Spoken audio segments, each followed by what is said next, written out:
All right. Good evening, ladies and gentlemen. Once again, it is I, DG Driver, and you are back for another Flight Simulator X Steam Edition stream. We are on the VATSIM network tonight, but I don't think that we are going to get much in the way of coverage. Actually, I don't think we're going to get any coverage at all. If we do, it'll be great, but if we don't, whatever. Today is Wednesday, January 23rd, and it's another one of those late night flights. We're going to be flying from Orlando to in the Orbit Airlines CRJ, one of my vehicles of choice, airplanes of choice rather, but basically the same thing. And we are parked at I think B13. I think. Let me double check. Just a quick go dark moment. I double check what gate we're at. Sorry, not B13, G14. Okay, so we're here, and while we're here, let's go ahead and get the boarding process started. Do JetBlue for the service, the luggage as well. So I hope you guys are having a good night tonight. Really hope you are. If you're not, I hope this is a good opportunity for you to chill and to kick back. We are at Airside 3 at Orlando. And taking on passengers.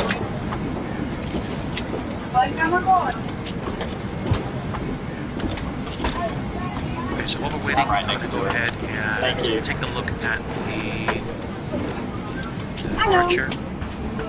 We're going to be going direct camped. Hello. So literally hopping out of the waypoint, which is a little atypical. I guess this is vectors to camped. Hello. That was literally how Southwest Flight 646 was planned. So one of the things I found that one of the controllers said was fly published routes. That is a published route. So we're going to be going direct camped. Probably going to be flying. The winds are to the south, so flying south, then vectoring myself to camped to Nost, and then Nost to Bemis for the Y280 vector airway over the Gulf of Mexico. So no real plan, and as far as I understand, we are going to be at flight level 250 today, so I'll just go ahead and get myself set up right now. So at 35,000, sorry, flight level 300 before, fix that. Alright, while we wait, let's get the APU turned on, keep those passengers nice and comfy, turn on the pitot heat, and we'll get the boost pumps turned on shortly. But let's get the panel light turned on. And while we're waiting, fasten seatbelt sign and the no smoking sign. Okay. Might as well configure flaps 8 for departure. And check my trim. Trim is -0.3. Let's set trim to 6.7 degrees. Okay, so should be good. Altitude is going to be 250. Heading we'll set to 180 for now.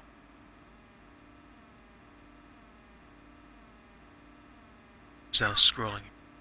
And speed, as always, 250 knots below 10,000 feet, unless otherwise instructed.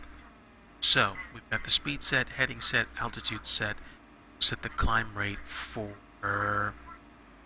2,200 feet per minute, and GPS is set, although we're probably not going to be using GPS at all because I don't think we're going to be able to find some of the waypoints since we're flying a published route. We'll see. Okay, yeah, there we go. Camped is not there, so I'm not going to think too hard about that. We'll just use Navigraph, which fortunately appears to be behaving today. Otherwise, we'll just extrapolate based on what we can find out as we fly. Dead reckoning will be hard to do. Oh, the ocean, of course. So hopefully that will not happen. But again, welcome aboard, guys. And thank you to Iron Condor Simulations for the host today. Feel free to check out Iron Condor Simulations on Twitch. Again, Flight Simulator channel, and I want to make sure that they get their support too. Thanks again for the host, guys. So tonight we are flying the CRJ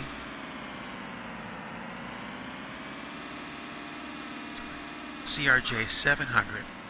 This is the Orbit Airlines livery. This is literally a pretend airline, but I gotta tell you, in terms of fake airlines, this one's the best one I've ever seen. There were also fake liveries in Flight Simulator 2004, but this version of Orbit Airlines is personally the best. It kind of makes me think of like a company like down in the south, or like a destination airline. So actually, the funny thing is, if you actually go on Instagram and you search for hashtag Orbit Airlines, they put the Orbit Airlines livery on several non-standard planes, like I think 757, 747's come with FSX acceleration pack, and there are also like other planes, like I think like a 777 or something like that, which is like almost absurd, but at the same time, I think it's pretty cool.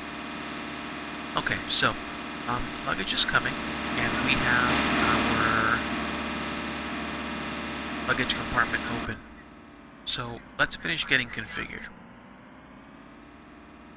Trim is set, flaps are set, and panel lights are on. I'm going to go ahead and dismiss the jetway because we're pretty much almost ready to go here. Okay, that'll happen once we finish loading the luggage. Okay, might as well close the main exit for now. So the main exit's closed. They can take it with the jetway if they want. And we are loading.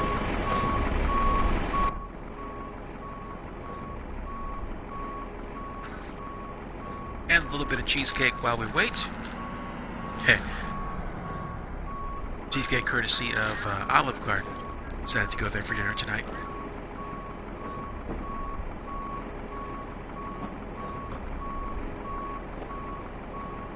Olive Garden is not a sponsor, but it would be pretty cool if they were.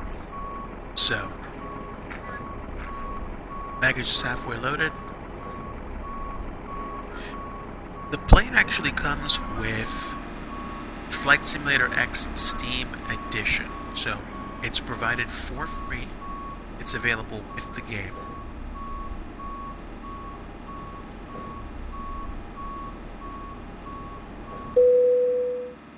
Okay.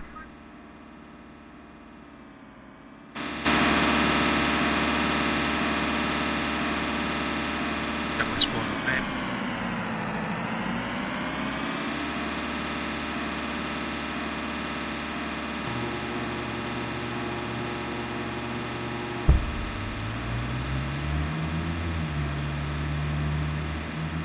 Let's go ahead and close up the luggage compartment.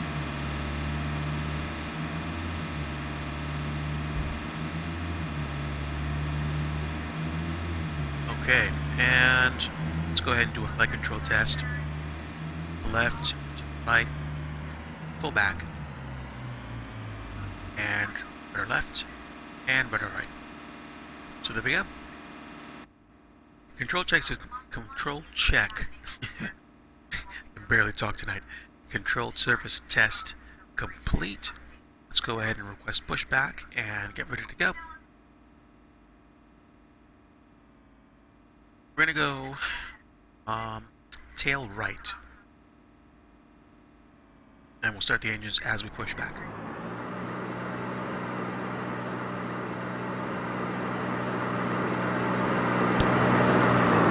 Stops are on.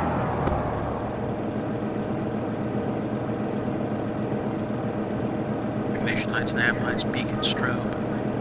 Hello, Captain. We are ready for pushback. And logo lights are on. Panel lights are off. So cabin lighting has been turned off. And ready for departure.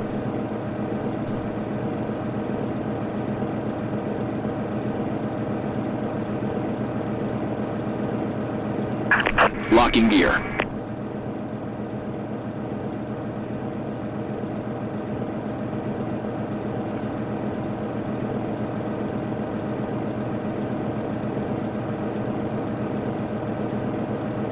Departure check completed. Bypass bin inserted. Release parking brakes. Parking brake. Release. Commencing push. All engines clear. Start at will. Okay, we're pushing back. Let's go ahead and start the engines up. Engine 2, then 1. Engine 2, start. And 1 is rising.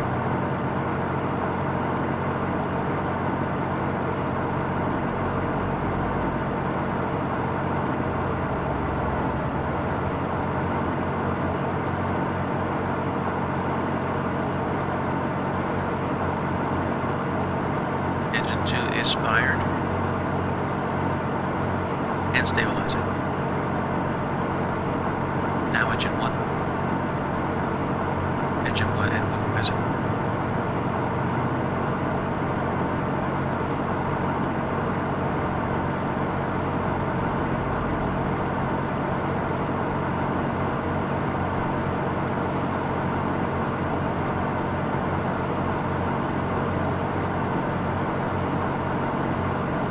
And engine 1 stabilizing. And engines are on. Let's go ahead and turn AP off. And get the taxi lights turned on.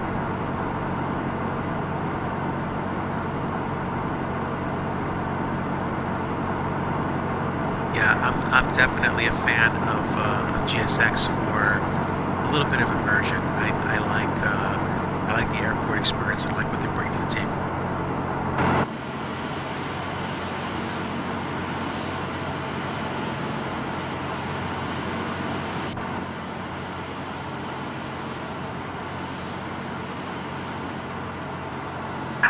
Set parking brakes. Okay, we'll set the parking brakes now.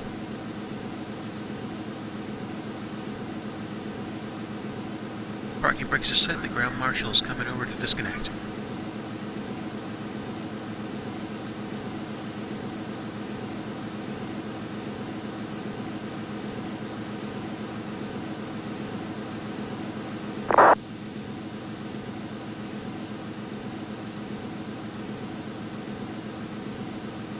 And of course, then we take some time to actually fly. They have a flight plan. So, Unlocking gear. traffic, 1014, Tow truck disconnected. Bypass bin removed. IFAR to Louisiana.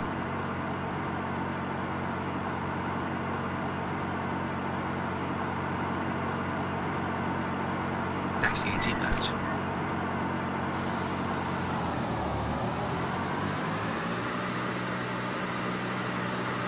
Now, GSX is going to depend on, I guess... Left is clear. Right is clear. Oh, there we go. Hand signal received from the ground marshal. We can continue.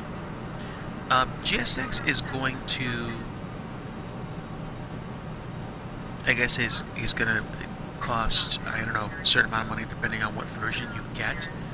Last time I checked... Actually, let me check right now for you.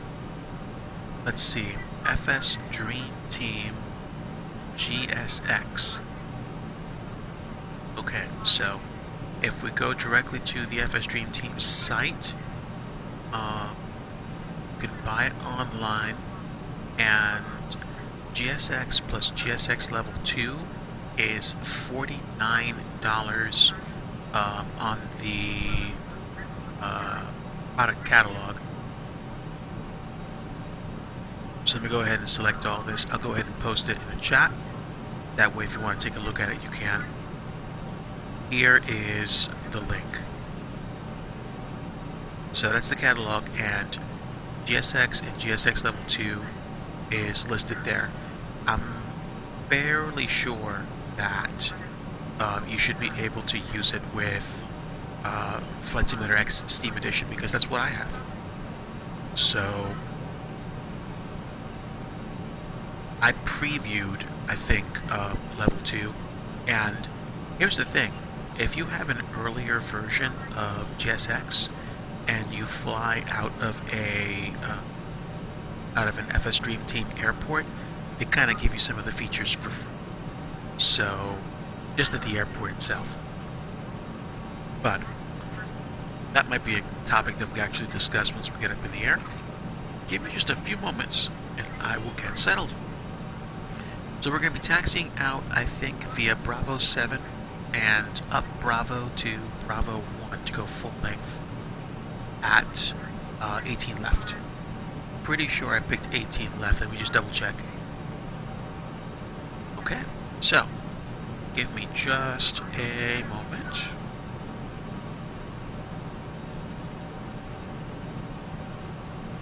Okay, right.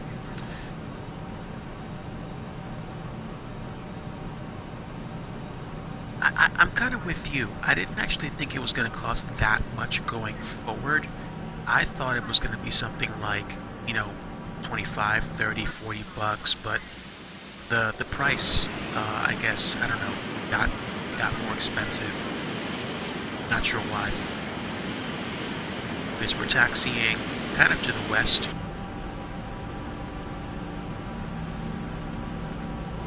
There is pretty much nobody else here, so I don't think I need to be concerned about taxi direction or running into anyone else. I think we're okay. Yeah.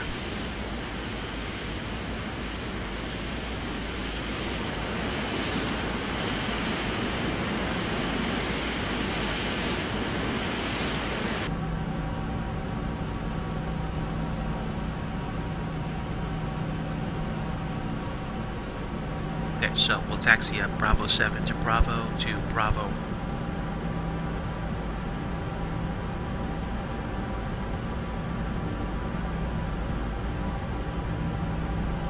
And let's see if we can get this taxi right.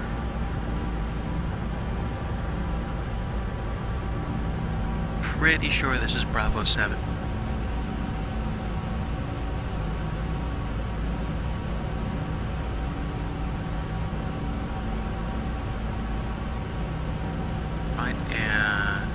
Get ready to go up to Bravo. Charlie's first.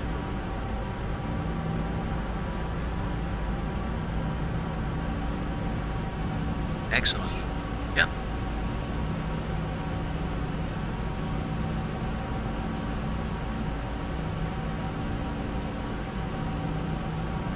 Okay. Cruising past Charlie to Bravo. Taxi time should hopefully not be that long. Again, there's no traffic. We're basically number one for takeoff right now.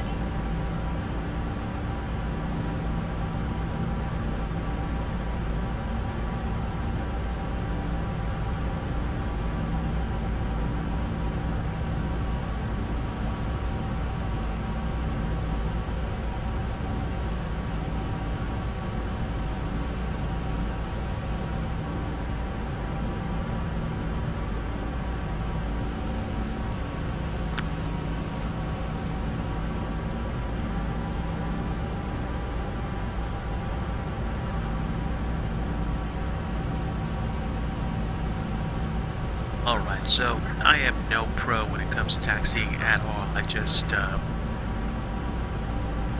to stick to the line and do the best I can.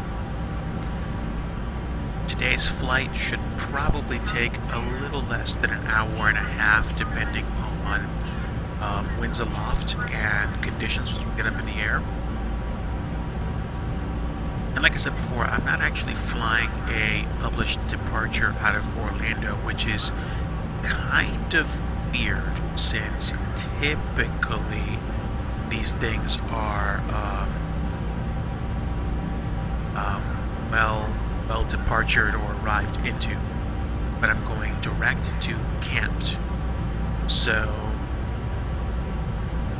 if I'm using a default FSX airplane, I'm going direct to real-world airpoints. That usually means that I'm going to be using my my heading bug, my heading indicator on my in my autopilot to get me where I need to go. Now let me just make sure that I have weather, because I need to set my altimeter. Just always forget to do that. And altimeter is 2999. Okay, so slow down a bit. We are really clipping. Let me see. Oh, I know exactly why. I didn't turn on my FSX WX add-on. So let's see. KMCO-KMSY connect. There should be a bit of a pause as the actual weather loads.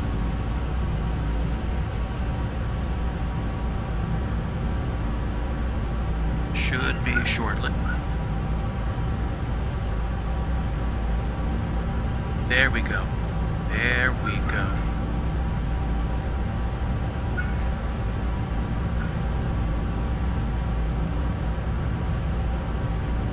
Depending on traffic or depending on conditions around me, I might actually experiment with cloud shadows once we get up to altitude.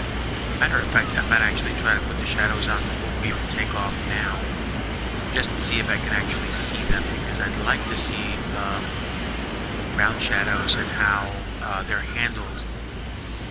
Not ground shadows, sorry, cloud shadows.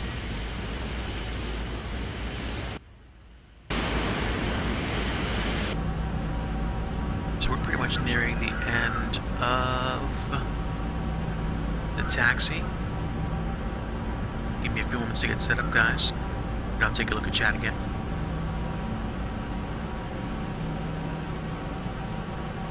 Alright. No toe brakes here. You get a brake application every time you press the button. Almost. Okay, so parking brakes set. Let's go ahead and turn taxi lights off and landing lights on. And pretty much ready to go here. Let me just double check something. Yeah, FS Dream Team airports, I guess, are not cheap either, but I think with FS Dream Team airports, there's a lot of detail. So, I mean, I purchased FS Dream Team Charlotte, and I definitely got my money's worth for it, so I'm not complaining about detail at all. Okay, now, before we take off, I'm going to try to see if I can actually get the cloud shadows to show up. You're going to see some dark screen for a bit. Hopefully I'll actually be able to get the ground shadows rendered. My apologies for the delay. Okay, so the terrain data is reloading.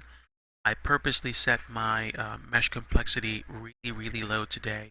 I'm flying out of Florida, flying into Louisiana. Definitely low altitude airports, altitude scenery, flying over mostly ocean, so I don't see much being affected by rendering. So let's see if we actually get clouds to show up. And 70% loaded, so should only be a few more seconds.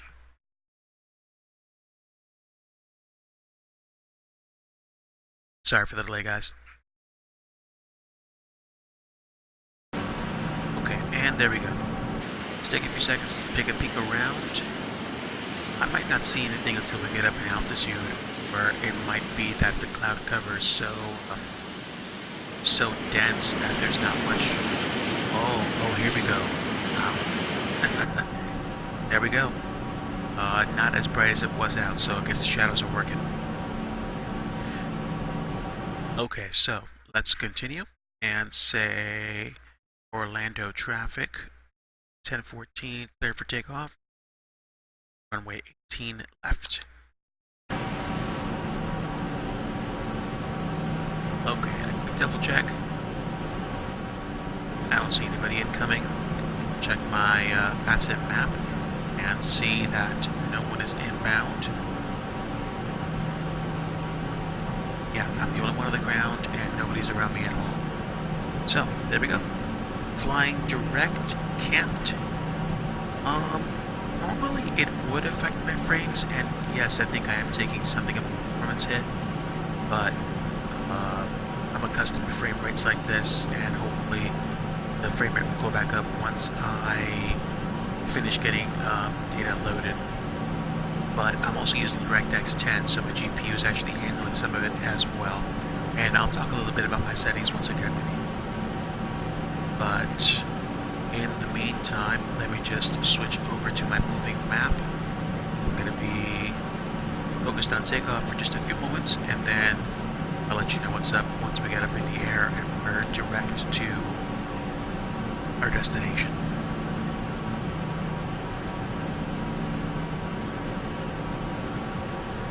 Alright, so here we go. Flaps are set, landing lights on. Cockpit's configured for takeoff.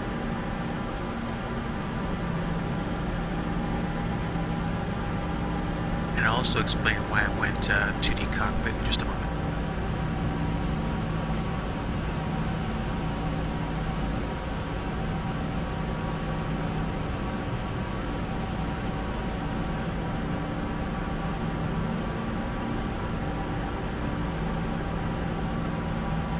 I'm just double checking myself here. Yep, pretty much where I want to be. Right down the middle of the display.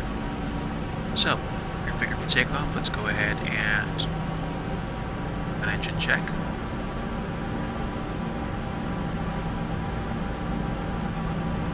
It's 142 at 1, which means we're going to get some crosswind as we depart. And so good.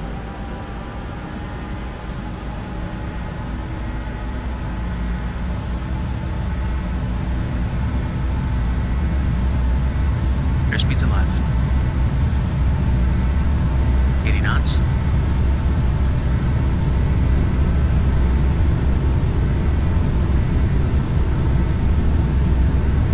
And V1. Whoop. Put the nose back down, good gravy.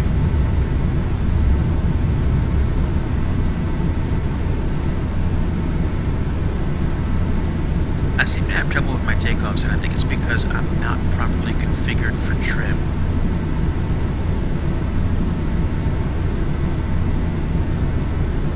But positive climb, gear up.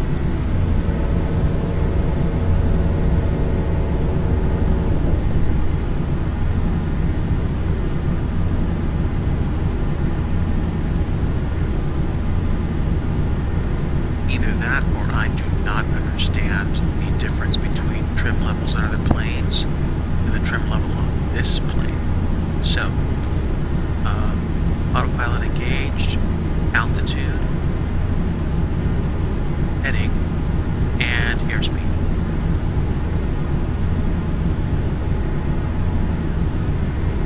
Alright, we're going to go ahead and turn right to 290.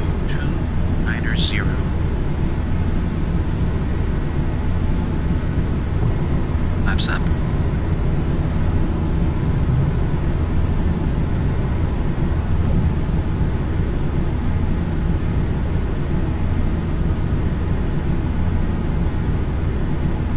Okay, there we go. Configured for the climb out, and that should take us back to camped.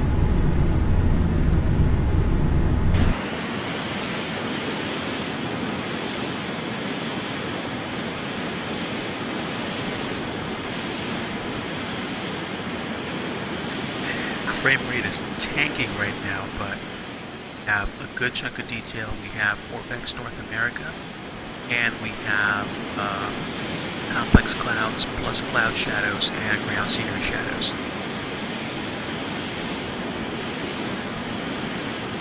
This is almost worth the immersion, the detail alone.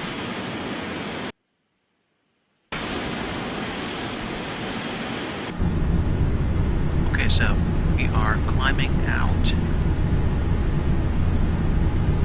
and basically flying back to the imaginary dotted line directly between the airport and camped.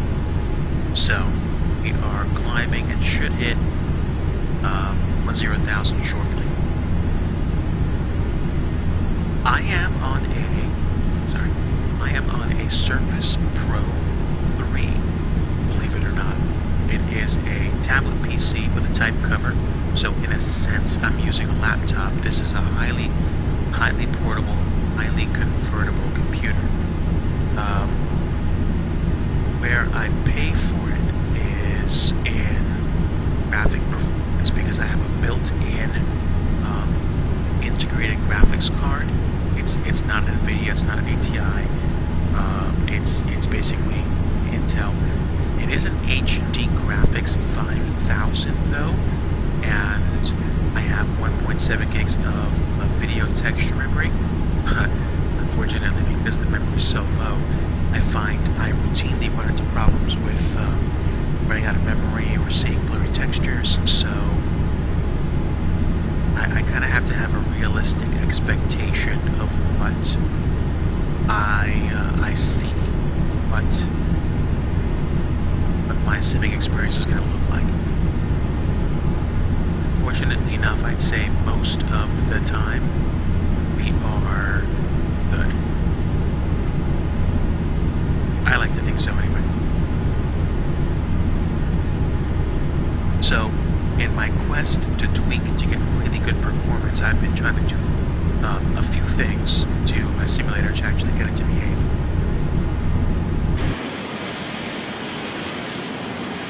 And here we are, back at it, better than 20 frames a second, which I'm happy for. We've got ground scenery, and I think we either just did, might be about to fly over some points of interest. Oh, there we are. There we are. That's Walt Disney World literally beneath us.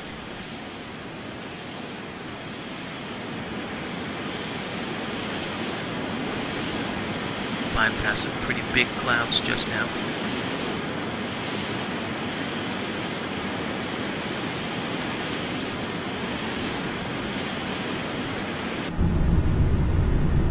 Okay, and we are past 10,000 feet, so give me a moment to take care of some business. Go ahead and turn the external lights off. And let's set the airspeed to 380 until we get to flight level 180.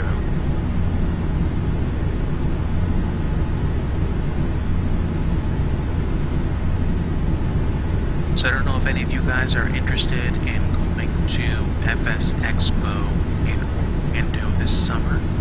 I am planning on going along with my wife to check out the experience for the very first time. I was going to go last year to the one in Las Vegas, but we decided at the last minute to go to, not the last minute, we decided, changed our minds, we decided to go to Disney World, and we actually had a pretty good time down there. But this year, because of the fact that the convention is going to be in Orlando, and we're going to be close to places like Disney World and Universal, there's the potential for a really good opportunity to go and check it out.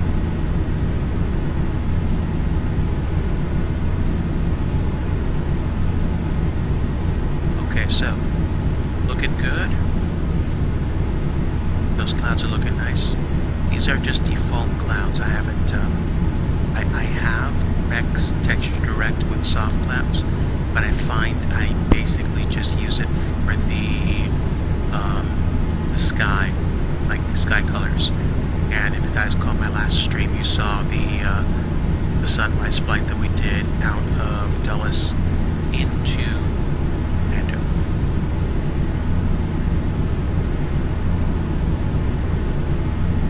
Okay, so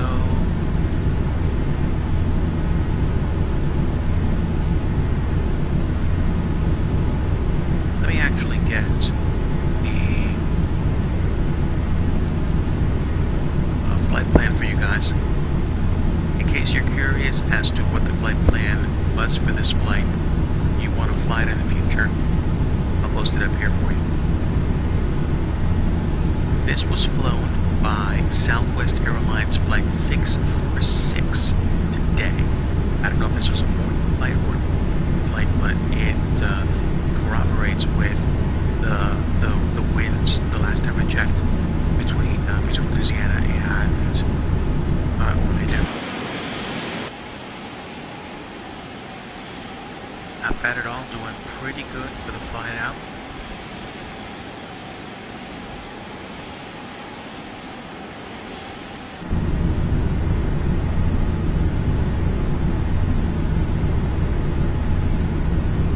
Let me take a look at my movement map, make sure we're on track here.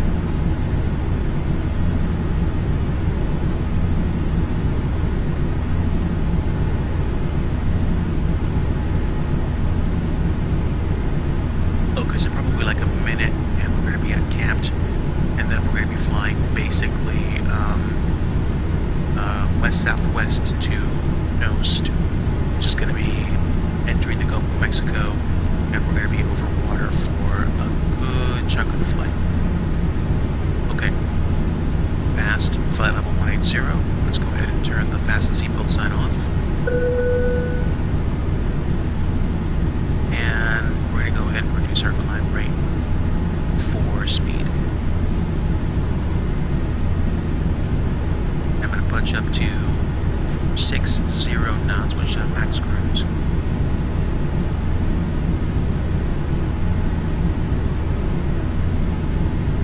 Okay, so there we go.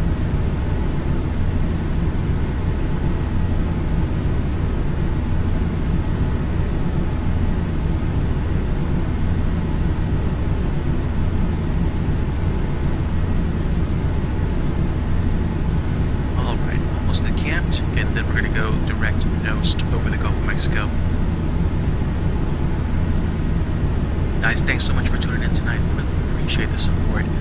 We're watching a FSX Steam Edition flight from Orlando to Providence. We're flying the Orbit Airlines CRJ 700. This is a default aircraft from Flight Simulator X Steam Edition. I think this either comes with a default. If you had the boxed version, this might have come with it, or I think it might have come with the accelerator pack, or the acceleration pack, sorry. But with Steam Edition, you get a whole bunch of planes. It's like a deluxe version out of the box, so to speak.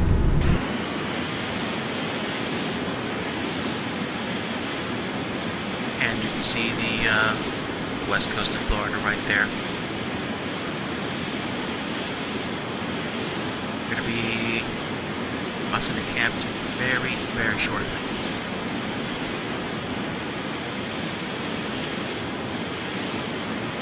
I noticed is that for some reason the cloud shadows aren't loading, and I'm not sure if it's just because of the fact that there's so much in the way of cloud layers.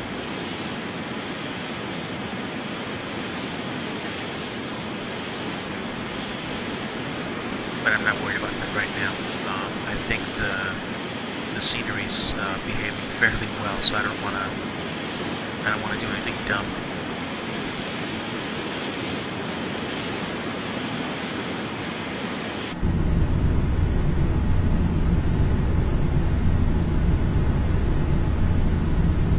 Okay, so we are already past flight level 220. We're climbing out to flight level 250 for a flight, and it looks like already at 420 knots for ground speed.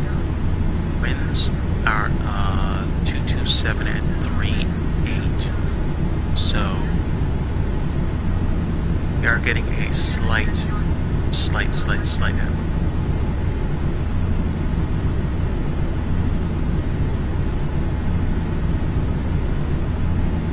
Okay, so let's turn a heading to 40. That should take us enough half to Nost.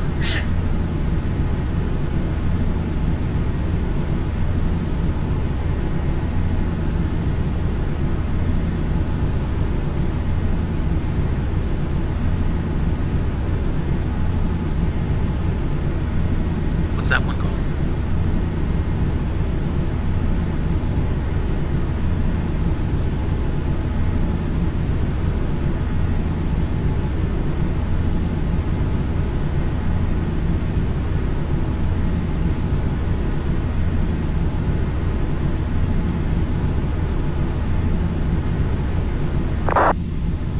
Okay, so actually, camped is maybe like 15 miles north by northeast from Tampa.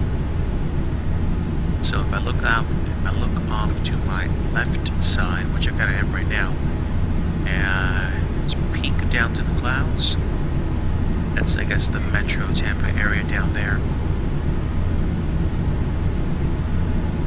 Okay.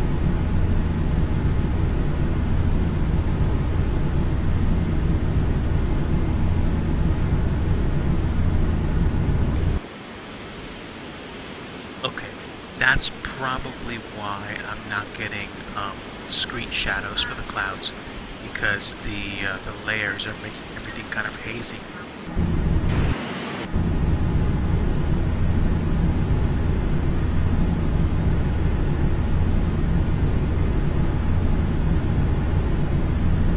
Okay, so let's tweak to 246.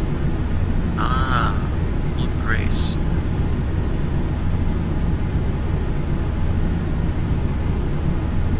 Alright, 248. I'll tweak this as needed to make sure that we stay on course.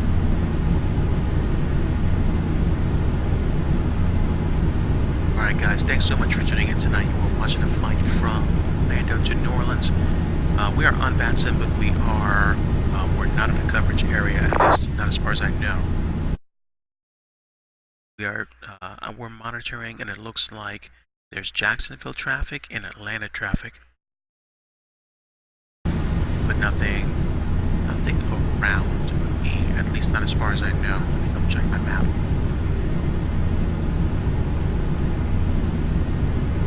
Okay, looks like, yeah, Delta Airlines, 1331. They're at 36,000 feet, so they're going to Minneapolis. Okay, so that's gonna be a while, and that's fine.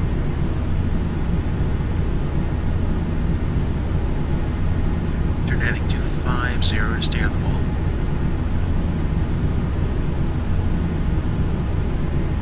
Actually, FSX default planes have ILS. You can tune instrument landing system frequencies for, pretty much any airport that has a runway with an ILS. But FSX default planes do not have, especially not the airliners, they do not have an FMC. So if you take a look at the default cockpit, this is the virtual cockpit for the default CRJ 700. Unfortunately, even though this is a very nice piece of eye candy, these FMCs do not work. So I navigate. I actually fly in VATSIM because of a combination of a few things. So I use GPS to kind of give me a general idea of where I am, and you can actually do that to a certain extent. But I also use something called Navigraph Charts Cloud.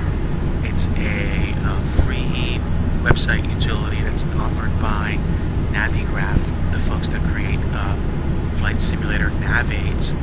And because of my subscription level, I am able to use a moving map to keep track of my airplane's position in the sim world and track how I'm approaching or departing waypoints, or in certain cases, departures or arrivals to airports. So the moving chart is basically, it gives me the ability to fly SIDS and STARS to major airports like Newark, JFK, Philadelphia, Orlando, Dallas-Fort Worth, So that's what lets me fly the published routes, the actual routes in Flight Simulator X Steam Edition. And let's take a peek outside, see what the weather's doing.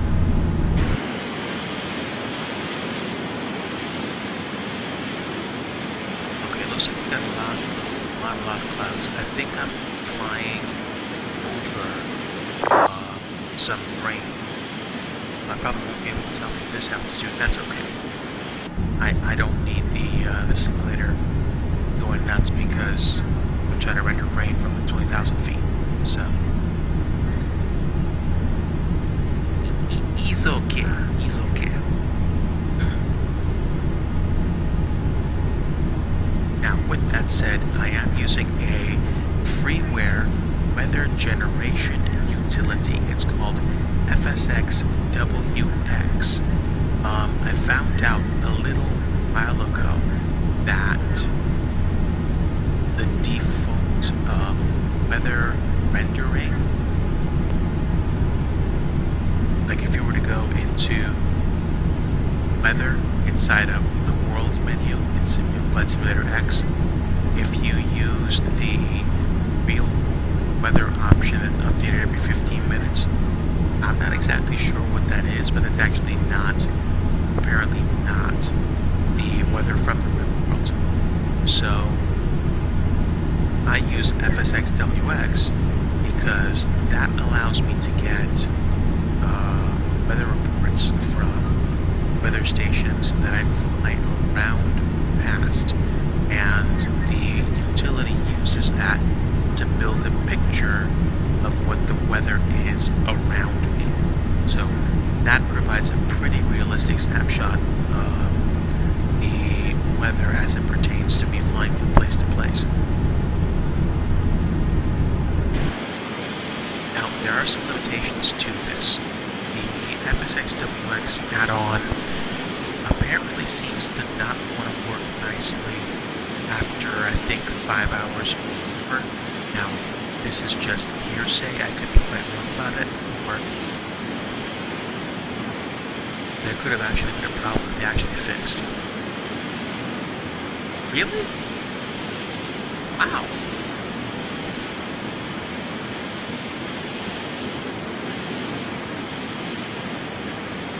Wow. I would probably not. I would drive out there to pick it up. That's pretty cool.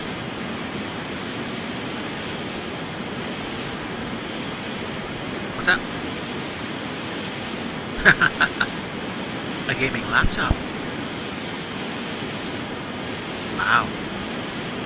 That's pretty cool. Some of you guys might already know this, but I am essentially looking for a replacement for my Surface Pro 3 so that I can actually, genuinely play Flight Sim and not run into copious limitations. Like, I'd like to increase my overall frame rate so that I don't take as much of a hit when I stream. I'd like to enjoy this more.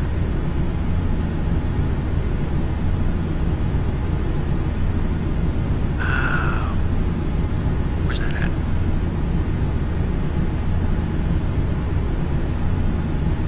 Where's that? Where's Coatesville? Is that? I think that's outside of. Oh, okay, I get it. It's just probably outside of the greater area. Okay. Mark that one down. I have to pick that up for you.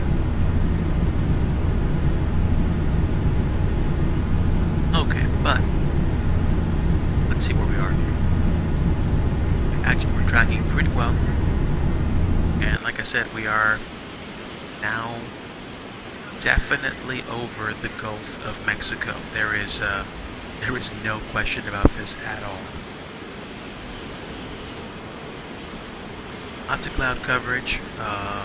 I suspect we're probably going to be spending the next, I think, like 45 to 50 minutes over the Gulf of Mexico before we get ready to land.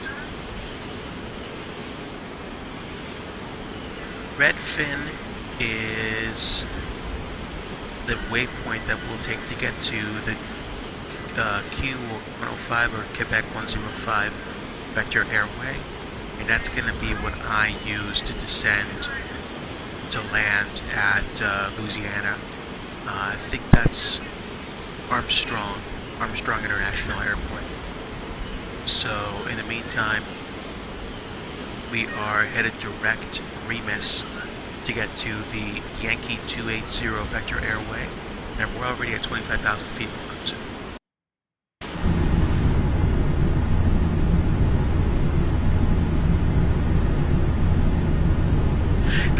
That's right. I use Navigraph Charts Cloud or Charts Desktop.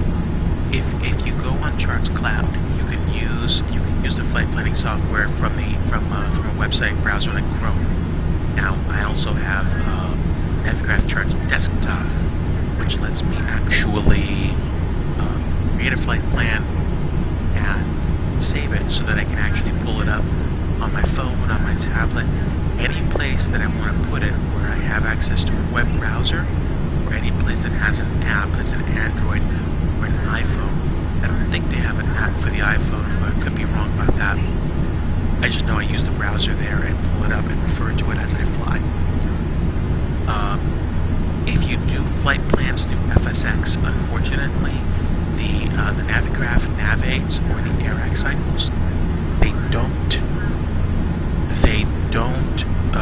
transfer into the Garmin unit that's here. You can try to go direct to a waypoint. Like for example, I might be able to go direct Remus, and then if I do that, I can actually get my GPS to track. And now, instead of me actually using the heading bug, I'm actually using the built-in localizer mode. But like I said, the problem is that only certain waypoints show up, certain others don't.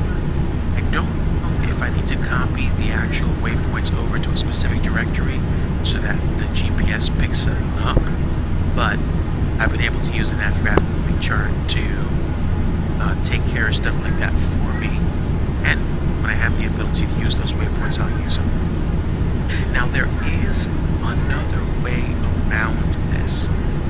Some people actually use a site called SimBrief, SIMBRIEF, simbrief.com, and you can file flight plans, which you can then save and download in the flight plan format for FSX. When you do that, you can load that flight plan in the default flight planner page, the flight's menu. Then you can actually use those waypoints and execute them from inside your GPS. The problem is if you're flying on a network like VATSIM or Pilot Edge, if they ask you, or they tell you they're amending your flight plan, you're going to have a difficult time, because the changes that they're going to make to your flight plan, you won't be able to correct or to instantiate from within the Garmin utility that comes with default FSX airplanes. Now, for some people, the answer is really simple. They just go ahead, they buy, PMDG 737 or a Flight Factor A320 or, Quality Wings. I think a Quality Wing 757, and basically they have an FMC built in. They do what they need to do. They go flying. I almost like not having everything handed to me in terms of not having the requisite hardware, because then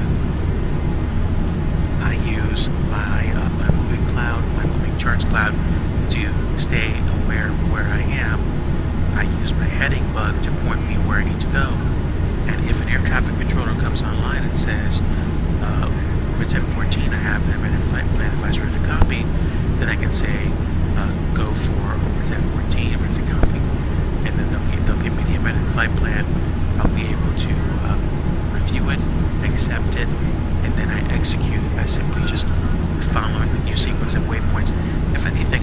type in the new waypoint names in my flight plan in the cloud, and then the moving map will update to reflect those new spots.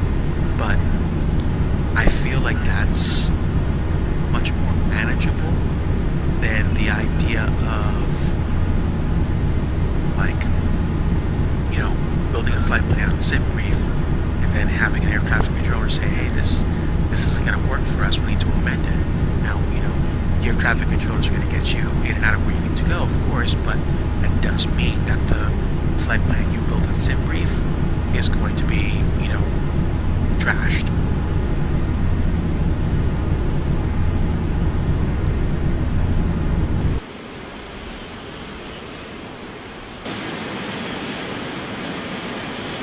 Pretty cloudy out today.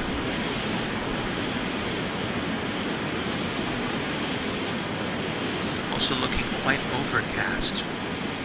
I think when cloud coverage is as broken as this, you just get to a point where you're not going to display cloud shadows at all.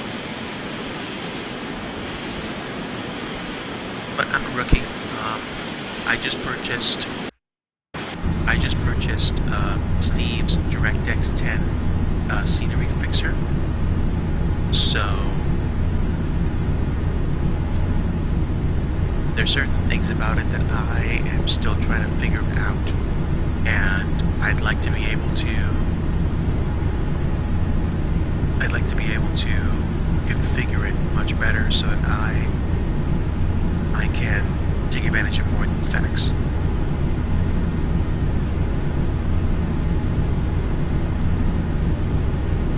In case you guys are wondering, or you haven't seen the title of the video, we are flying over to Louisiana. We took off shortly, just a little while ago, from Orlando, and we are flying out to Louisiana. We are over the Gulf of Mexico, and the flight plan is in chat. It's also in the title of the video, of the live stream rather. So we are en route. We've already reached our cruising altitude of 25,000 feet. In theory, I think this thing is capable of climbing to flight level 300 without too much fuss. But we're already Mach 0.75 and we're pretty much in the flow, so I'm not going to bother. I'm not going to bother too much tonight.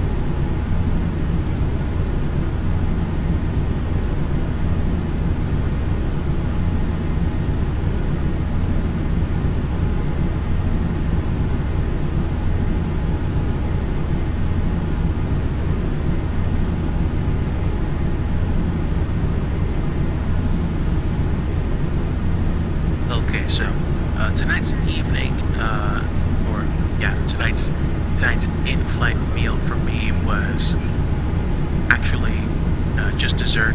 I had some Italian from Olive Garden this evening. I got the stuffed chicken marsala, and I had their zuppa toscana, which is fantastic with their breadsticks. Those things are probably not healthy for you at all. They taste great.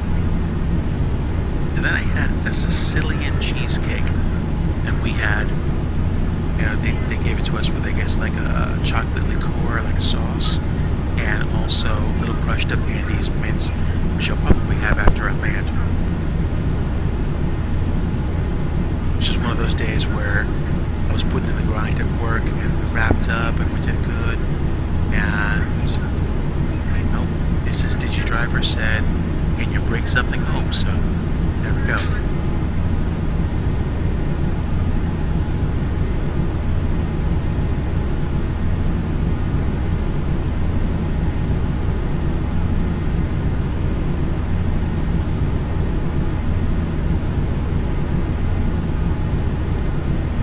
Okay, so some of you guys are probably wondering why I'm taking a look at my cockpit in 2D mode. I have a very simple answer. My graphics card is nowhere near the graphic prowess that some of you guys have. So, I have a Surface Pro 3. It has an integrated Intel HD Graphics 5000. So, that's not in the same league as something like the NVIDIA, I guess like 1080 Ti, which has way more graphics memory. I actually have like 1.7 gigs of video memory, but obviously in certain cases it's nowhere near enough. So I find that textures get blurry quickly, and I lose the ability to see auto-gen because the simulator is, I guess, reprioritizing the way it draws or updates stuff. But at least now that I have DirectX 10, that I'm using DirectX 10 with FSX, I am able to at least get things rendered more quickly, and the graphics card is taking some of the load off of my computer.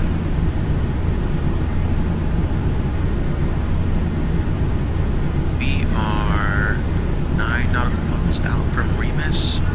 Let me see if I can actually pull up Rozzy.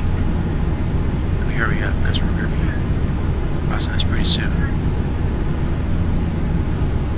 Alright, there we go. Let's activate Rozzy.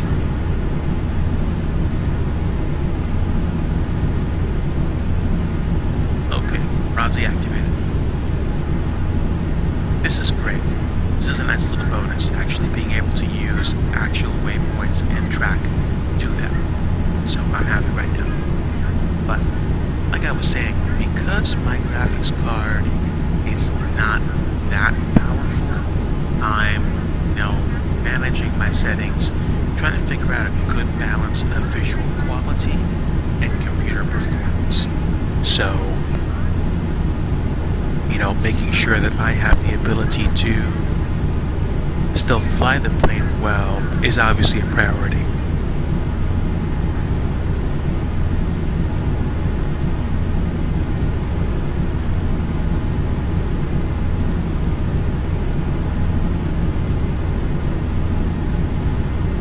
Okay, so my decision height for landing is 200 feet. It's probably not going to be a problem unless there's bad weather in Louisiana. So, give me a moment.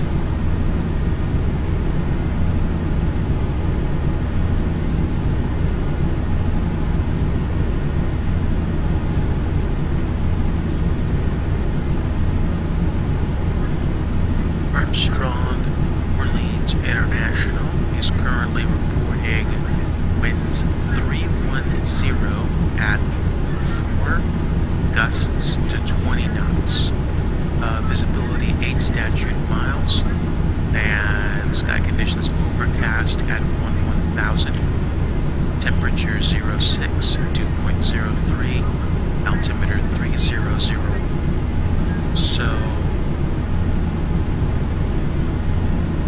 while I am en route, I might as well set up my ILS for runway 29er.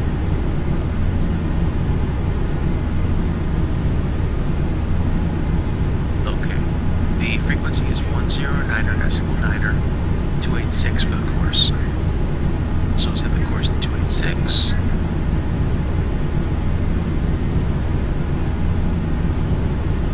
And then 109er decimal niner.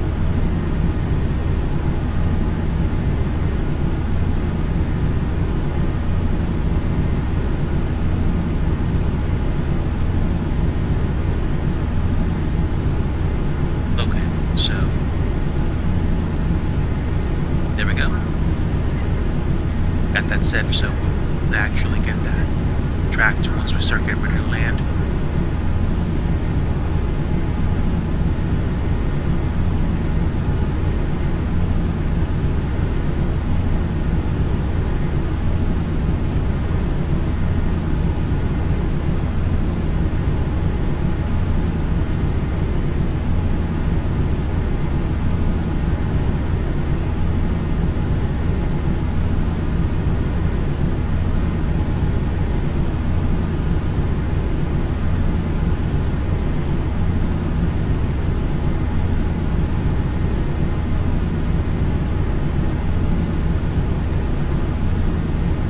Thanks for tuning in, guys. If you're watching live or watching on the replay, My name is DigiDriver, and you have joined us for a flight from Orlando to New Orleans.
Out from Rossi. Rossi is the next to last waypoint on the Gulf Crossing, or the next to last major waypoint on the Gulf Crossing. There's plenty of waypoints on the Yankee 280 Vector Airway, and once we cross Rossi, we'll go direct Redfin. Actually, matter of fact, let me see if I can't track Redfin right now. Okay, there we go. Redfin. Okay, that's 158 nautical miles. Once we hit Redfin, we'll be able to turn to the, I think, Quebec 105 Vector Airway, and we'll be able to start getting configured for landing. That gives me a bit more time to get myself comfortable here.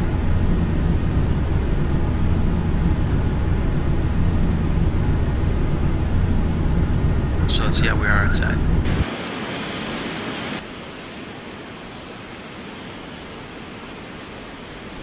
It just looks like it got way soupier outside, and I guess it's consistent with weather in Louisiana because it's going to be overcast when we land.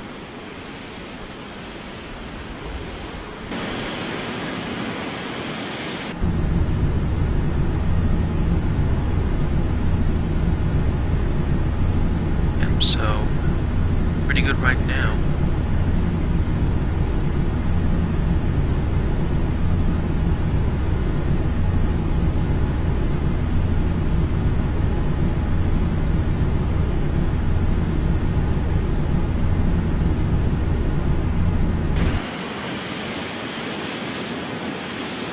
Looks really pasty outside.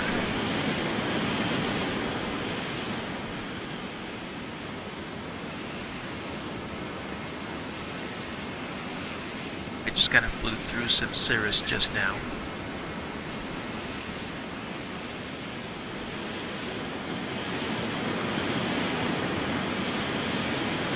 We've got some more altitude stuff up there.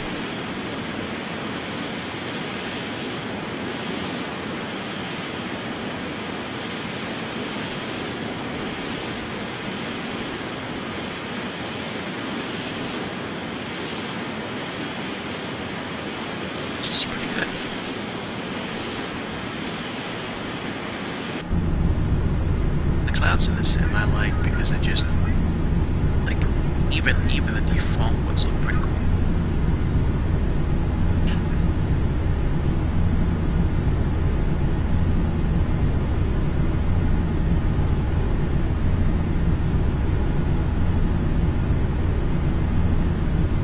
Definitely have a slight headwind because it's ground speed 435 and I'm set for 460 on the autopilot. So there's going to be hopefully not too much of a delay, but some delay with regards to weather keeping us from landing faster. We've got over 130 nautical miles to go to get to Redfin. Once we get to Redfin, we'll probably start to go into Louisiana through one of the deltas. Start seeing the rivers underneath as we start getting closer, and then we'll land runway 29er, and then taxi to the gate and call it a night. But so far so nice. Maybe take a look at the VATSIM map and see if anyone is in the greater vicinity. I don't think they are. Yeah, I'm pretty much in a class by myself out in the Gulf of Mexico, so we're okay here.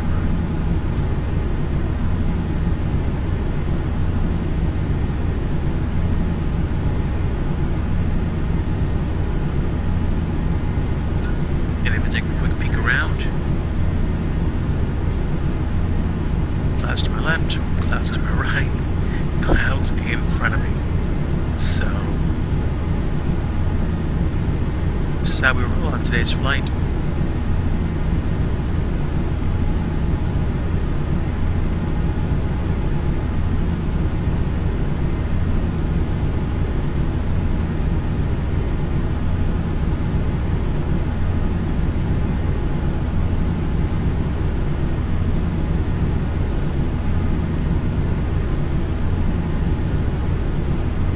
I've flown into Louisiana a few times in the game. I've never gone to New Orleans in real life.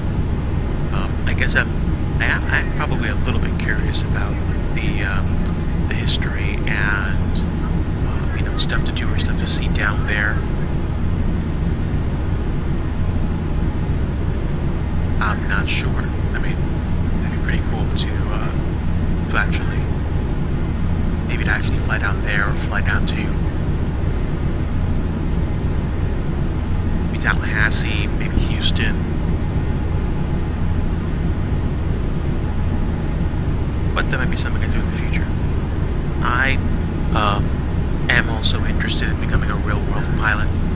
I think I'd like to do that, although not to become a commercial pilot, just to get a private pilot's license and fly people around. I actually got the chance to go up in an airplane. I flew a Cessna last summer, and the experience was amazing, even though I got motion sick. It's a thing. It happens to a lot of people, and as far as I understand, it's actually a normal thing for you to get motion sick. If you don't get motion sick, it means that your body somehow isn't reporting differences in how, I guess, you feel or you operate under certain conditions. So, I don't know.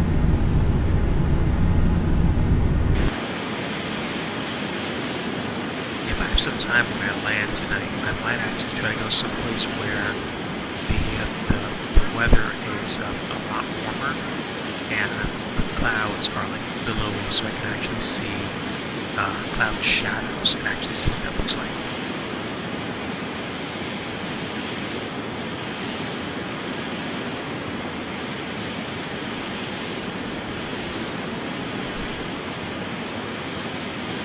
Yeah, right now it's just a straight shot.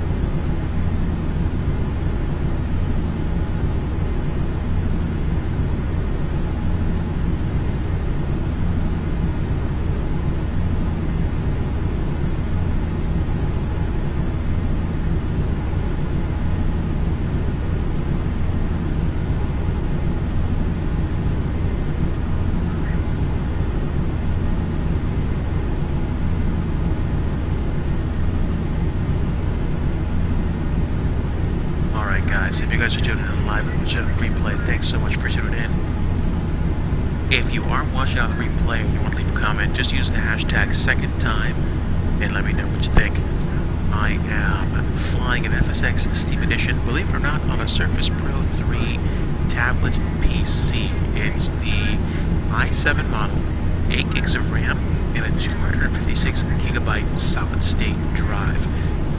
It's got a lot of pep. It can get a lot done, but the Intel HD Graphics 5000 integrated card it has, even though it is fairly potent, is easily, handily outstripped by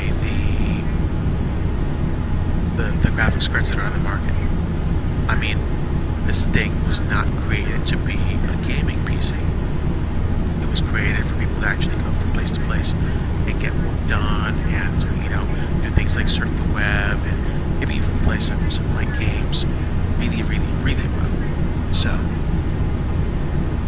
I'm not upset I've been tweaking and adjusting the settings as much as possible to actually get an enjoyable experience out of the game, and hopefully it means that I have the ability to enjoy this as a platform, maybe even as a supplemental platform to the game as I keep going. Okay, so we are less than 100 nautical miles away from Redfin, and one benefit that I have to using a Surface Pro is that the screen is a touch screen, so I can kind of use it to hit buttons. But the same can be said for any computer that actually has a touch screen monitor, so it's not necessarily a win, except to say that whenever I travel somewhere, if I want to play Flight Sim, I just have to bring my joysticks with me and my Surface Pro, that's it. Like, other people have their desktops where they have an actual simulator, like a motion simulator or just a fixed position simulator, so they obviously can't pack that up and take it with them wherever they want to go.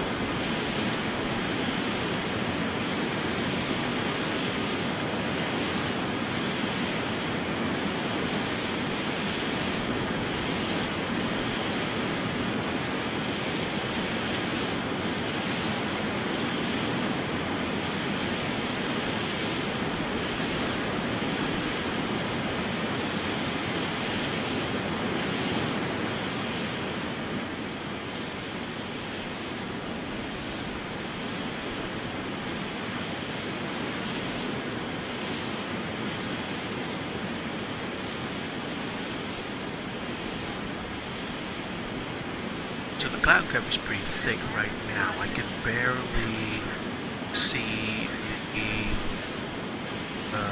the Gulf of Mexico. Oh, I'm not sure about this. I can't tell if the shadows are actually kicking in.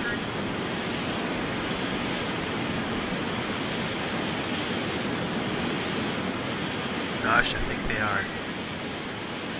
That's kind of crazy.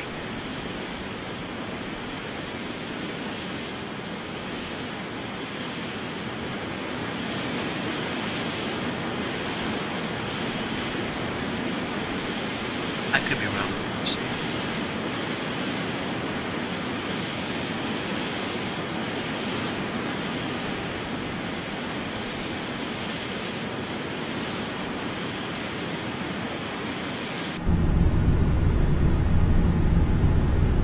Less than 80 nautical miles to go to Redfin. We are clipping now. Probably going to be clipping even faster once we get to Redfin and start beginning the approach to land at Armstrong International.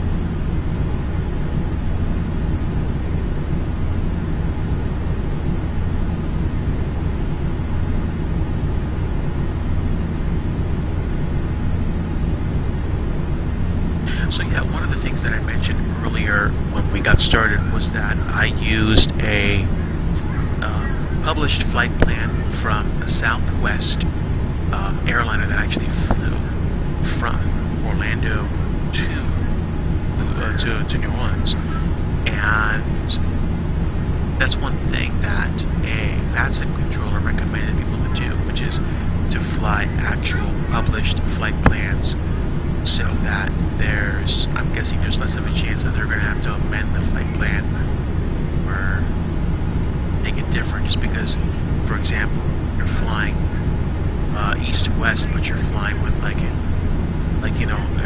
altitude in the odd thousands, as opposed to the even thousands. So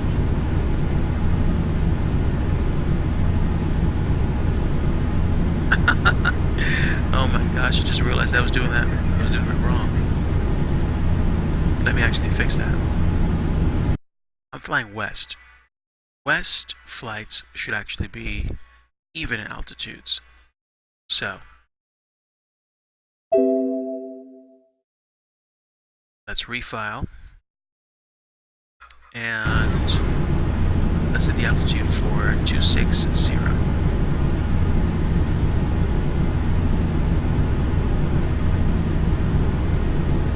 Okay, so 1,000 feet per minute should take care of the climb to 26,000 feet real easy.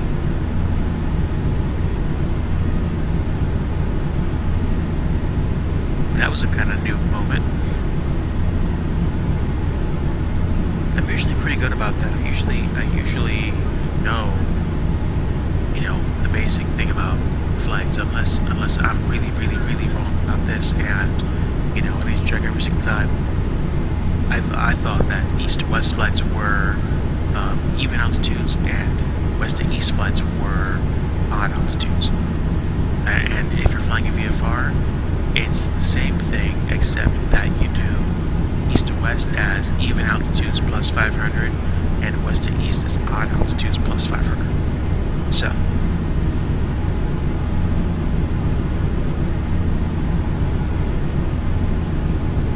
actually, we're beginning to move pretty quick.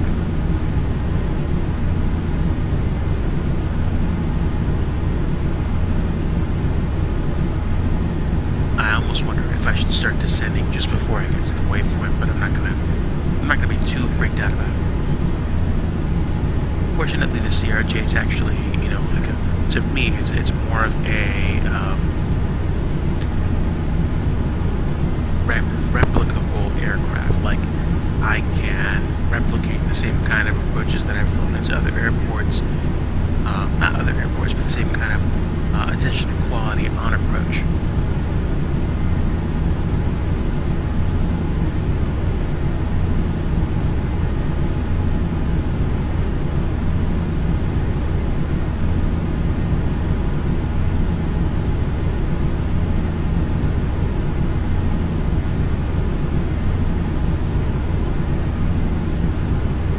Give me just a moment, guys. I will be right back.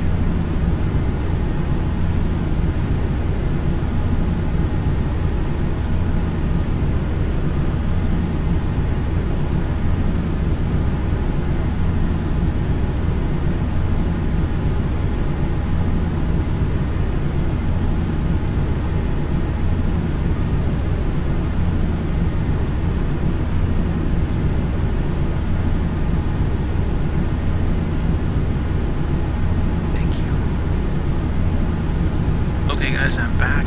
We are well into our flight from Orlando to Woodlands. Actually, I'd probably estimate that we are not just halfway there, but I think like 2/3 of the way there, and we're going to be beginning our final third of the flight very shortly. Once we get to Redfin, basically follow the Quebec 105 vector airway down into what I believe is Harvey. That's if you are outside of New Orleans. And then we're going to get set to land runway 29er. We'll see how this works out.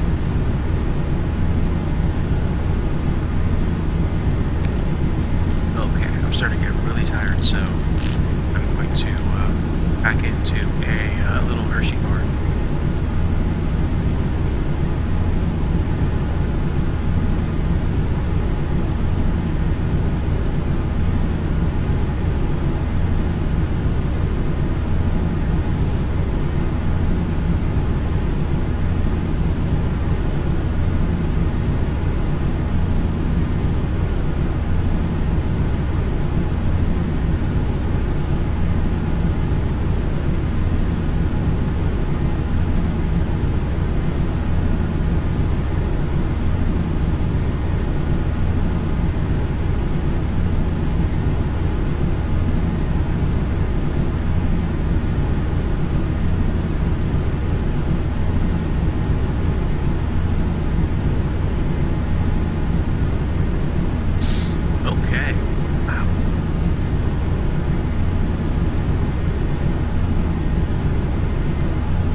looks like I'm actually getting visual artifacts, which is really strange. Let me see if there's a reason for it. Nope, I can't think of any reason. I wonder if my graphics card is malfunctioning.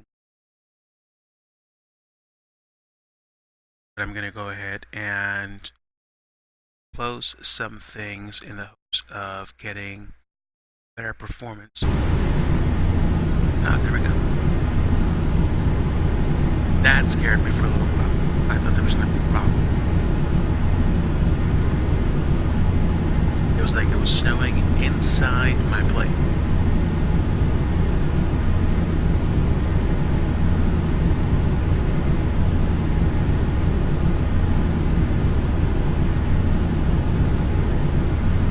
Some of you probably also already know this because I told you before, but if you are a relatively recent newcomer to the channel, not only do I fly with a Surface Pro 3 tablet PC that basically behaves like a laptop when you buy type cover for it, but I also have a desk fan that runs behind it so that it blows cooler air on it and helps to keep running at a pretty good rate, pretty good speed.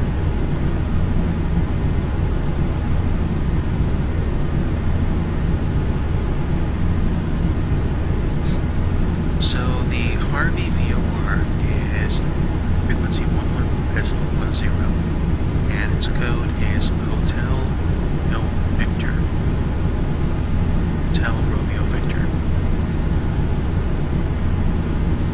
And I'll go ahead and punch that in once I get a little bit closer to Redfin.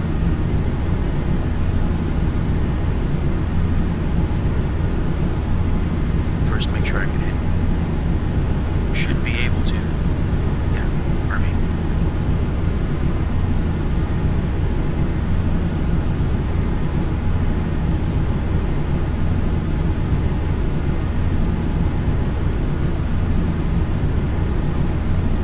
And so once I cross Redfin, I'm going to begin my descent down to Armstrong International, and I'll start slowing down as well, so hopefully be able to get down there expediently but comfortably and get landed.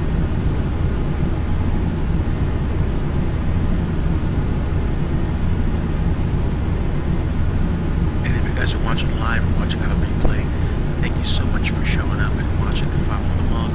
I am close to Norlands. Just have to get out of the Gulf of Mexico, fly down over the deltas to get down to where I need to be.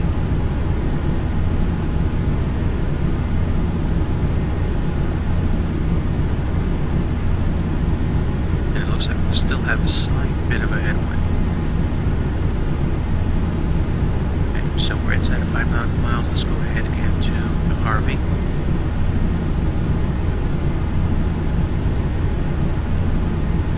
Okay, and let's go ahead and get prepped for landing. Radios are set. Alright, that should tell the cabin crew to get everybody prepared for landing. Let's go ahead and set our altitude. We're going to drop down. First thing we're going to do is drop down to 12,000 feet. And I'm going to go ahead and reduce my speed to probably 0 knots.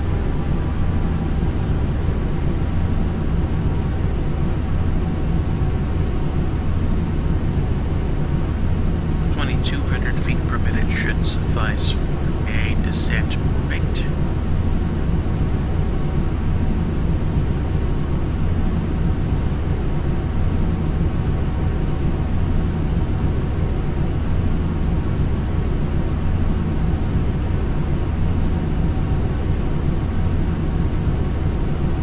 And we are descending.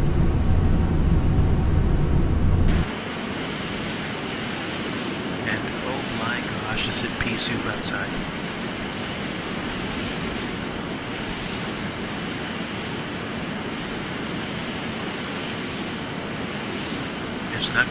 much in the way of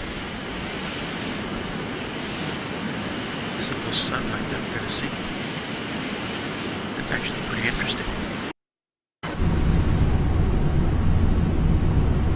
Okay, so 80 nautical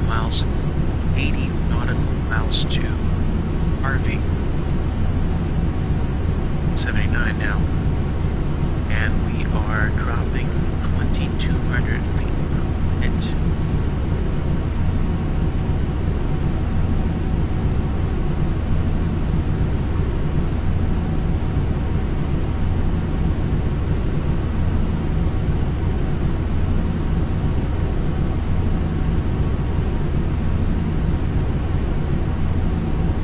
Once we get to Harvey, we're going to basically get lined up and ready to go, like right out of the gate.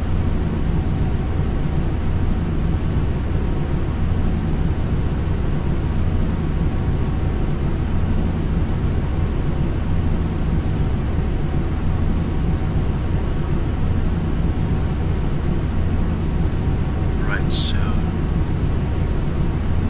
New Orleans approach for localizer for 29er is going to be Helmet, Rez, Zatet, and Kendley.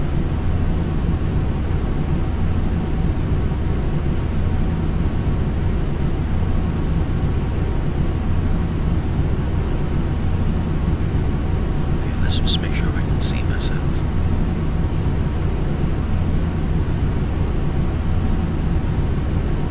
Right, so we are dropping altitude, but I'm not sure if we're reducing airspeed to the extent that I'd like to.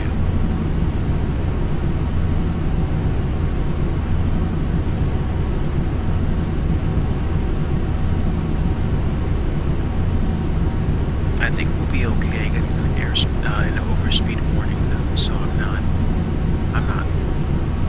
that concerned about it right now.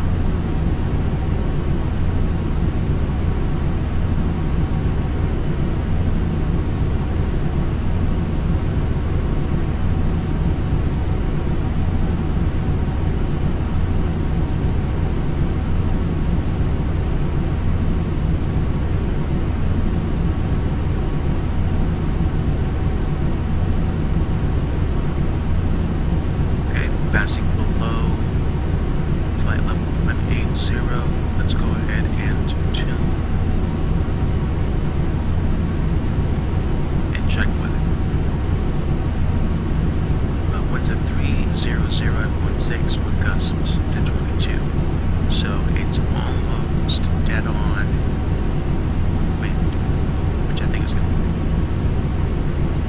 be 8 statute mile visibility, clouds overcast at 3,000.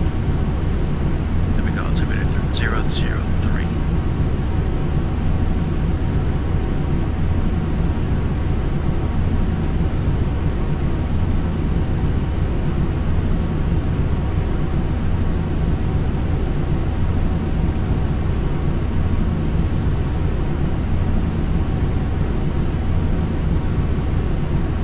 Okay, the altimeter is now set.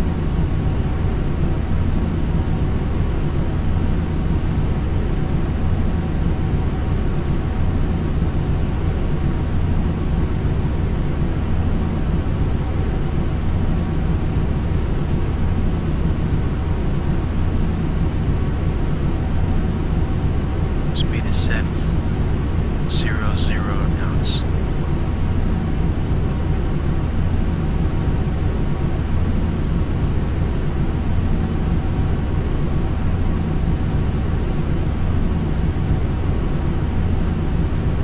We are on our way down.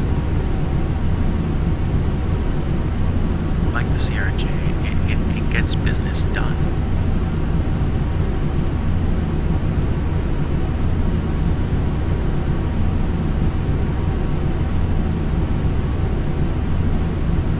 Dropping through 1,000, and so we'll be at 2,000 on our way in.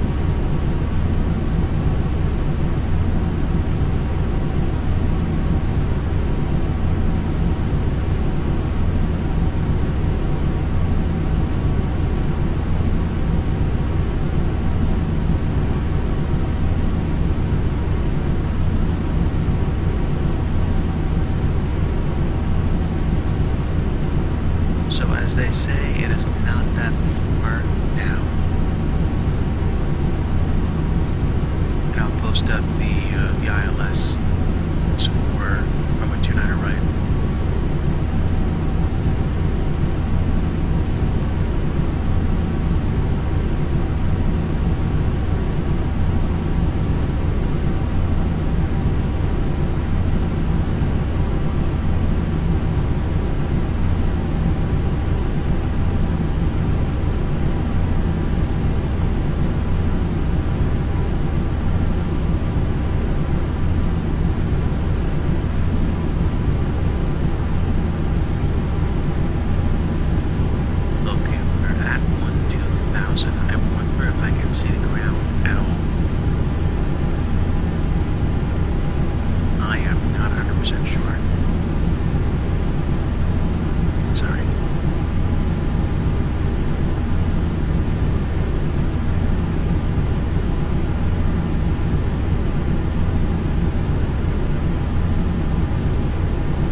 Are in the clouds, or rather, just kind of blasting through the top part of it.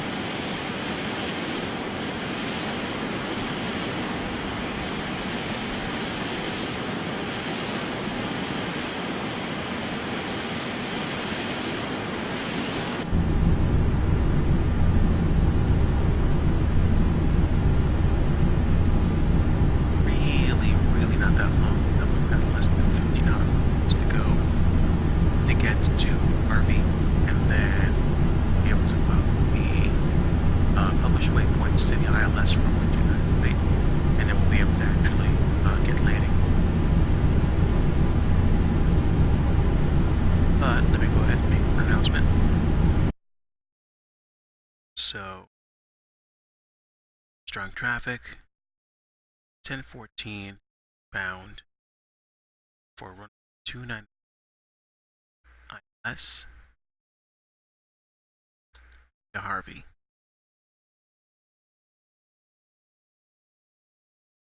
Flight level 260 2000.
basically done with my descent to sub-flight level altitudes, which is definitely where I want to be for landing.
ILS approach plane's going to be for 2 right. I need to be down to 3,000 actually, so might as well begin the rest of my descent now.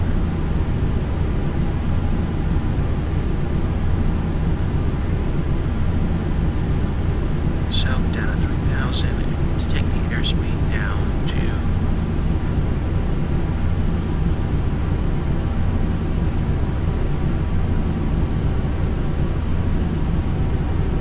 250 knots, which will be a lot slower once we get down.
I said, this is going to happen really quick.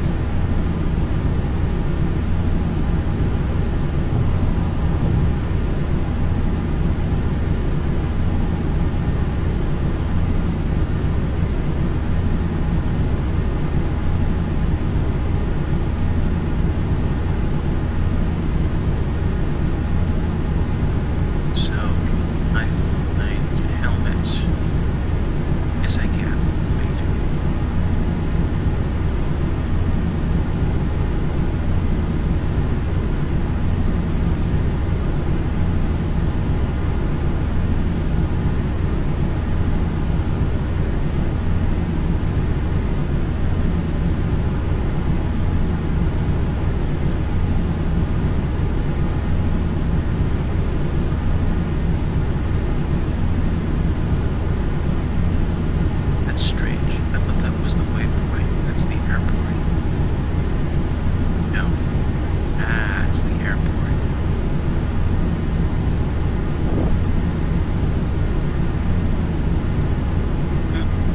Sorry guys, I was confused.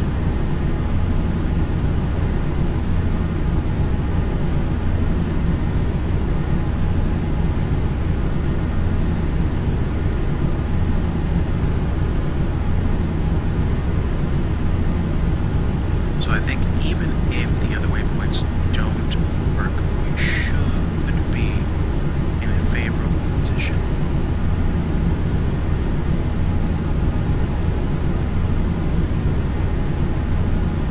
Only detriment is that definitely sure we're on top of altitude or approach. That looks like I'm to minimums.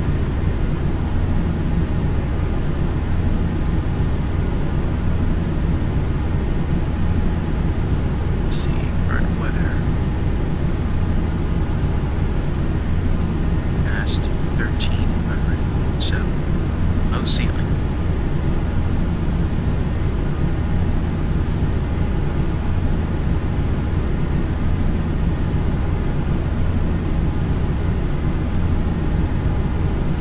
We're at 3000 though, so I think I'm gonna set heading at this point. Stay on course. Switch to nav.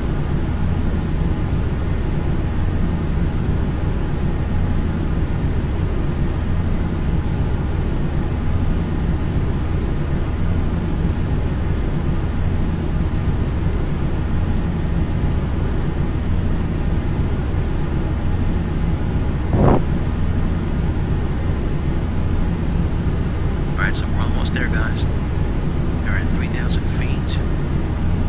And once I turn direct to ILS, I'm going to go and below right here.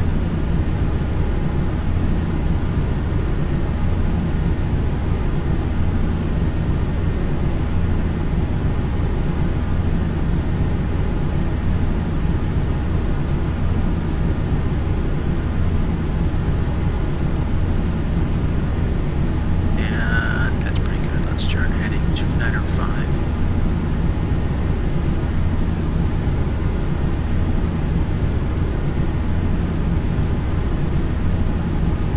And let Lousiana traffic know I'm coming in.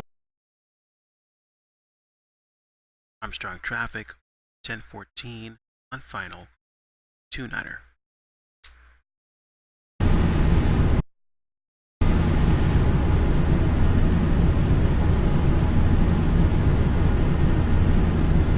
Okay, let's complete the rest of this. Set up for 286.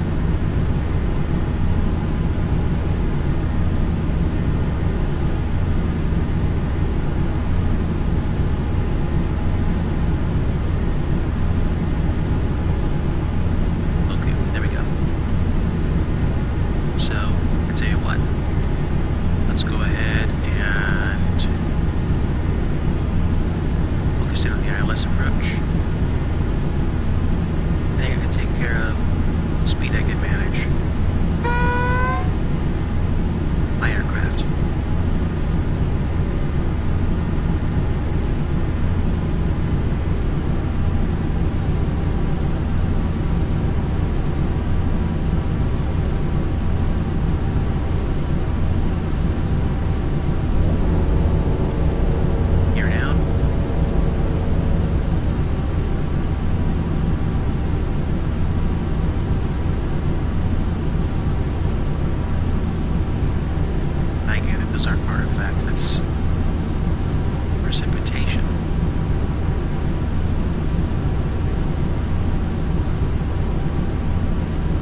sink rate.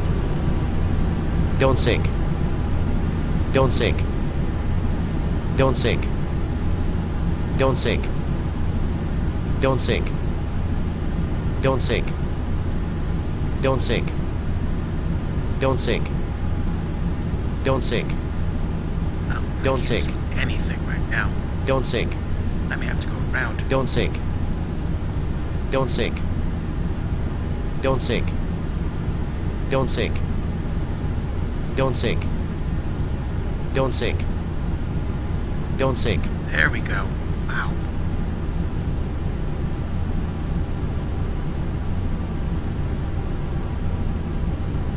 Yeah, supremely. Don't sink. Don't sink. Don't And sink. windy. Good gravy. I think so. Mrs. Digidriver says hello, and we are in for landing.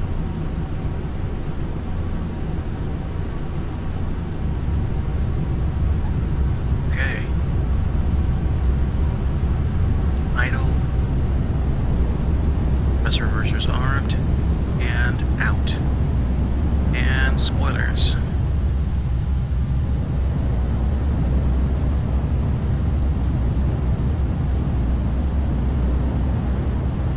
Okay, there we go.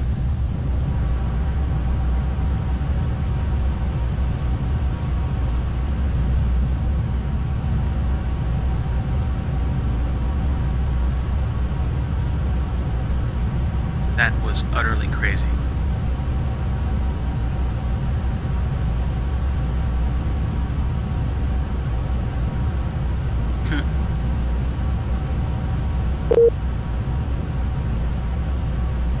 Welcome to New Orleans.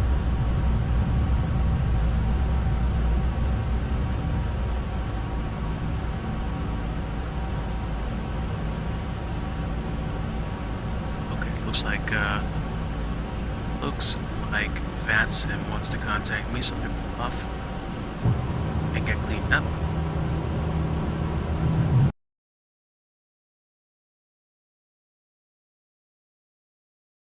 Oh wow, that's weird. Huh. Oh well. I was on Vatsim, I guess I'm not anymore. Okay folks, welcome. One thing that sucked about that landing was having almost zero control for staying on glide slope. I feel like I did a really poor job on that landing, but we usually got down fine.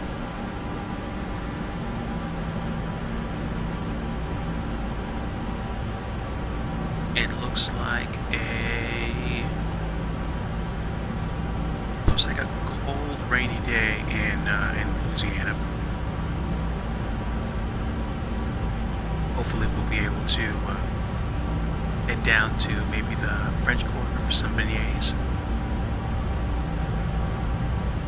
and go take in some good music. But welcome everybody. Welcome to Armstrong International. The time is late o'clock, and we are in. Let me go ahead and check my airport charts to make sure we're taxiing over to the right spots. Okay, that's good. Follow Echo all the way down to the terminal. I should be able to take any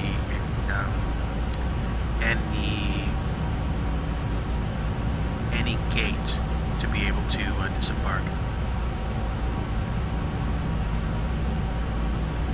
Okay. Unfortunately, no. I kind of wish that I had wipers, but I don't think they included it with the default model. So I apologize in advance for that.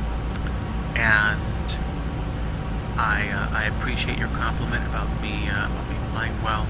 I did not hold that landing highly. I was kind of all over the place, but maybe in my defense, because of the fact that it was gusty, I was having trouble keeping it. And I kind of feel like I cheated a little bit because I had the GPS helping me make sure I stayed on the flight plan, but on the flight line, but I'll take that.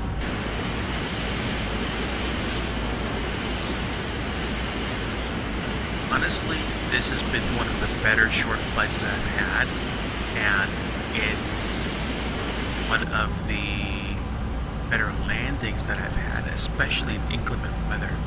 So, like I said, I'm taxiing to the first available gate, and we're going to disembark and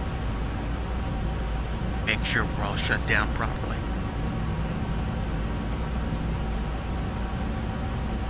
Yeah, man, it would be cool to see wipers on this plane. Okay, so, main terminal building is right there. Let's see if there is an official entry point anywhere. Looks like there's one right here.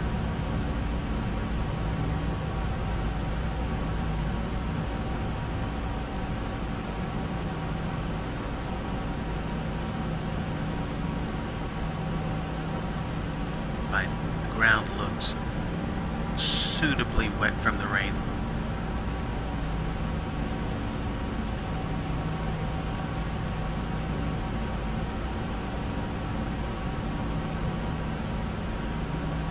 Okay, this will definitely do.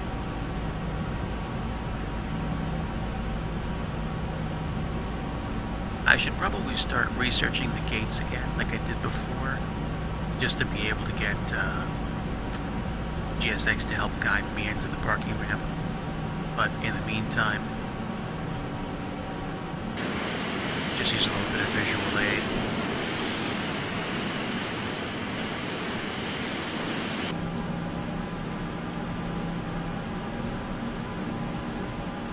Okay, here we go. APU's on, APU gen is on. Parking brake is set. On the jetway over, and we're going to go ahead and shut down. Put our paddle lights on. Put the logo light on, strobe and beacon on. Nav, taxi, landing lights off, and recognition, which I think are anti-collision lights, are off. Seatbelts are off. Veto heat is off, and we're waiting for the jetway to disconnect. And I'm going to go ahead and say, flight attendants, disarm slides, cross-check, stand by for all call.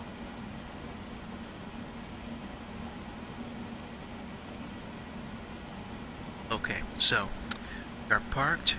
We are at Kilo Mike Sierra Yankee, and jetway is pulling up to the plane.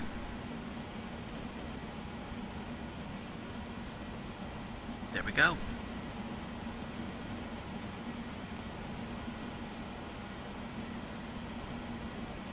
Okay, there we go. Let's go ahead and get started with deboarding. And we're going to request deboarding. So, let's do Spirit Airlines for deboarding.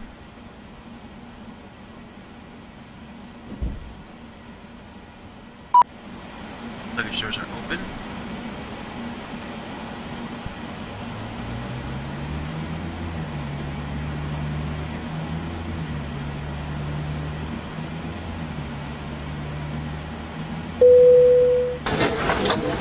And there we go. Hi, thank you for a wonderful flight. Okay, so folks, there we go. A quick flight from Orlando to New Orleans. We had gusty winds, very gusty Hi, winds thank you on for a wonderful landing. flight. And for a little bit, I thought we were going to have to go around and maybe even divert somewhere else, but we basically got under the cloud cover and are pretty much in line with the road. Just had to get over a little bit and then land. Centerline, of course, was way off, but that's okay. We got down in one piece and we have disembarked successfully. So I think if I had to do it again, I would probably rely on the approach way more, and maybe wait until the last like little bit to disconnect the autopilot, as long as I saw the runway was in sight, which I might do the next time we have a bit of inclement weather.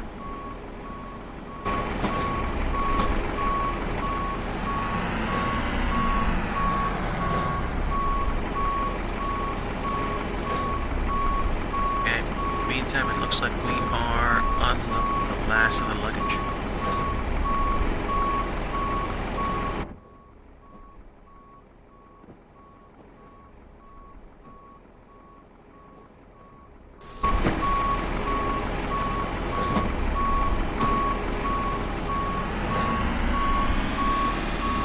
And there we go. It wouldn't be GSX without having the luggage crew wanting to drive over the orange cones. They do that every time. What's that?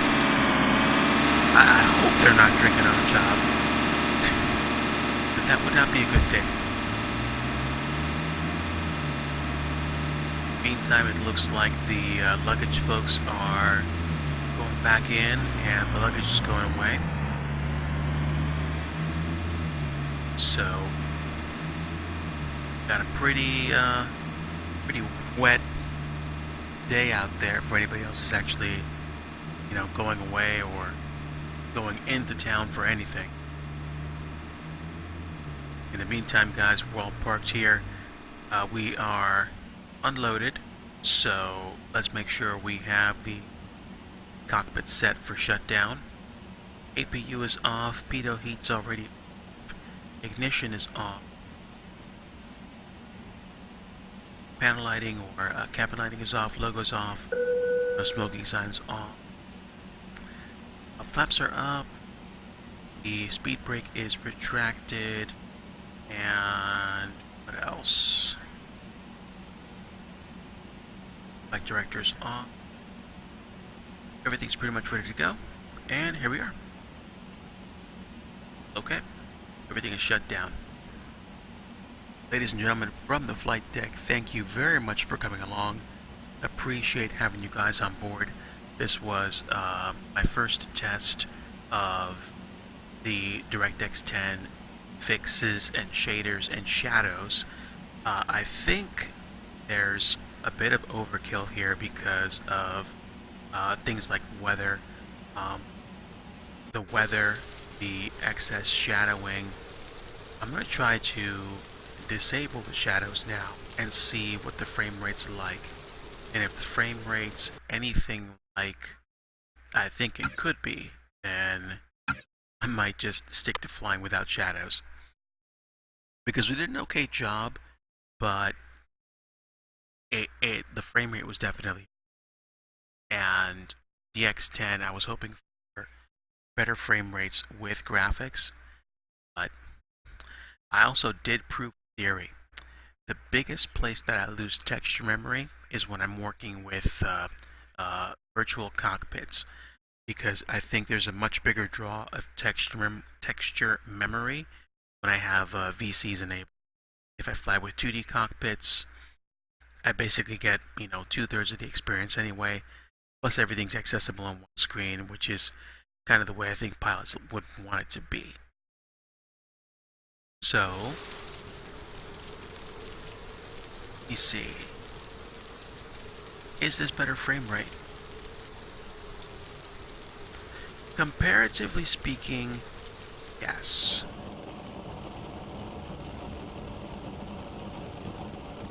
I'm going to go ahead and say yes at this point.